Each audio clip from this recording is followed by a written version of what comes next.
Even after all of this talk of new boating mechanics, pirate raids, and a totally not ominous portal, we have ignored some of the biggest additions of all, folks. Powder monkeys. That and the whole Wonky thing, but honestly, these last topics here kinda all tie together. So from annoying apes to lazy queens, it's time to set sail one last time.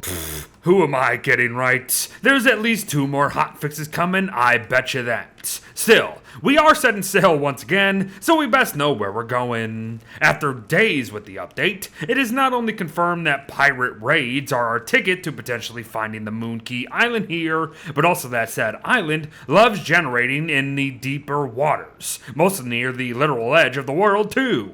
But hold up, Beard, what do you mean by raids helping us find the island? It's simple. Raids have a greater chance to spawn the closer we get to the Queen, so if you encounter a raid, I would recommend sticking around the area for sure. Unfortunately though, raids can still spawn quite a ways off in a little 3-ring radius thing, so it's not foolproof. Now, we've already talked pirate raids just the other day, so if you want to learn more, head here. For now, though, just note that the island is not the only place that we're going to be seeing powder monkeys. All that said, it will absolutely still be the place with the most monkey encounters, and unfortunately, said encounters are not going to be the most fun things in the world. As we've learned, powder monkeys love targeting those with loot in their inventories. However, when we fight back, they tend to flee back to their homes if they can, and this is frustrating, as when they come back out, they're gonna be fully healed. But the solution is an easy one, folks. Baits. Powder monkeys prioritize loot left on the ground, so we can very easily abuse this system, especially if we have a banana or 2 in our back pockets. For you see, powder monkeys also love bringing bananas to their queen and have this super long animation when doing so, so if we take advantage, we can kill them dead rather quickly. If we've isolated 1 or 2 of them, that is. As powder monkeys are horde-like, everyone, meaning if we hit one, others nearby will not take too kindly to it. They are easily cuttable and have low health, sure, but their numbers, looting abilities when they hit us, and even their own guiding pattern is going to be an issue. But the solutions here, you ask? Well, if you're wanting to deal with the middle portion of the island, it's kinda hard to beat bringing friends, be them real or in-game followers. Going it alone could absolutely work too, just depending on what equipment you bring, I guess. Although there is one thing you'll have to watch out for if and when you do go about potentially clearing these creatures. Their additional supports. Every monkey hut houses 2 powder monkeys, however only 1 is ever out at one time. And the only way we ever see this other one is if we try to get rid of the huts through hammering or burning them. Be aware of that as you're going about your business, and note that you have 3 days to do so anyways before a monkey respawns though, and you'll be golden, I think. But here's the thing. Perhaps violence is not the answer. If we walk around this island with nothing in our inventories, we're safe from monkeys. Heck, all they really ever want is stuff, as they're not out to truly hurt us, as you can see. So then, why not give them stuff and simply not let them actually get it, if you know what I mean? Yes, indeed, folks. Bait pens are gonna work on powder monkeys here. Now, I'd build mine as far away from the Queen and portal as possible and just lead every monkey I can to it if I were you, but you do you.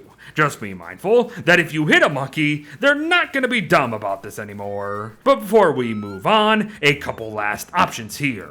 Monkeys sleep at night, so walling off individual homes is definitely a valid strategy. Or we can just wall off the Queen herself and make monkeys forever attempt to trade with her, even though they can't trade with her. It's your choice. But I'd stick to murder or some faraway pen ideas if I were you, as you're gonna want free reign of this thing right here.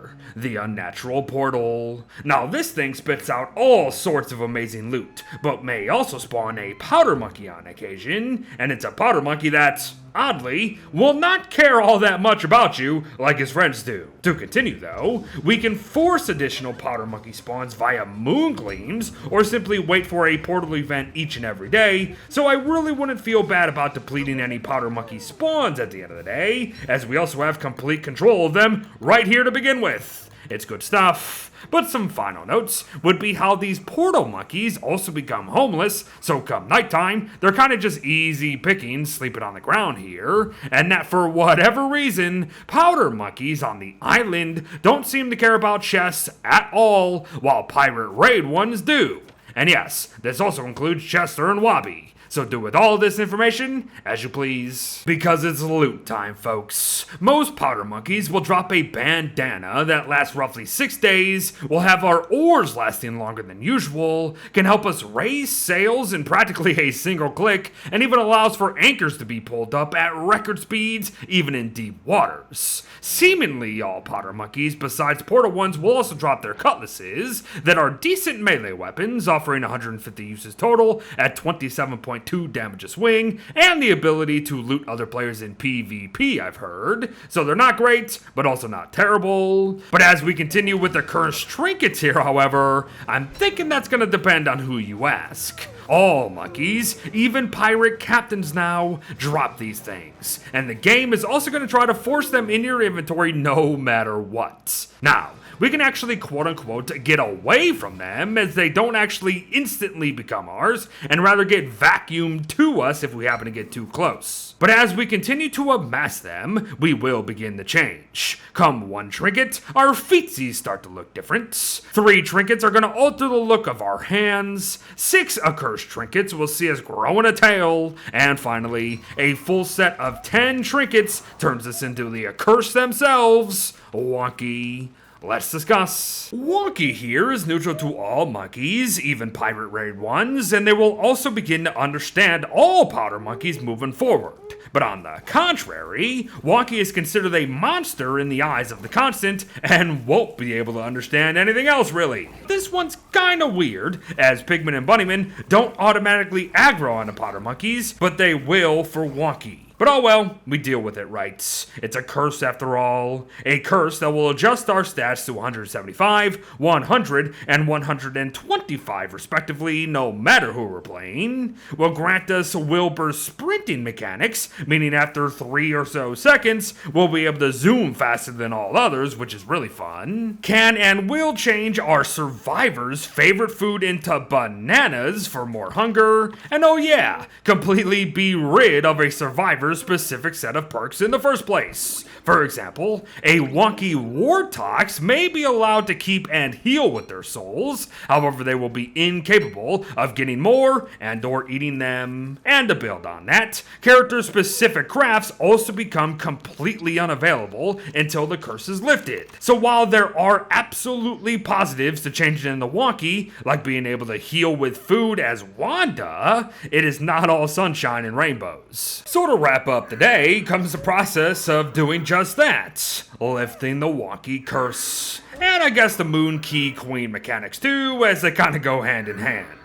Offer her bananas and she will remove 4 accursed trinkets each time. So continue until you've got no more trinkets to give, and Wonky's curse is gonna be no more. And yes, it is that simple. This will also start the rite of passage mechanic, meaning you will have free reign over the island for half a day. And this is definitely something I should have mentioned earlier, but hey, better late than never, am I right? To continue though, offer her more bananas even when you're not cursed, and she will give you blueprints for cannons and cannonballs, docks and dock pillings, and finally even the recipe for Moon Key beach turf itself. So get to it. Get to it all. But oh yeah, one final fun note here. Yes, powder monkeys will totally man those cannons you see on their docks. So if you're approaching by boat, you better watch yourself out there. But there you have it, everyone. A guide on powder monkeys, Wonky, and the Moon Key Queen herself, all within Don't Starve Together.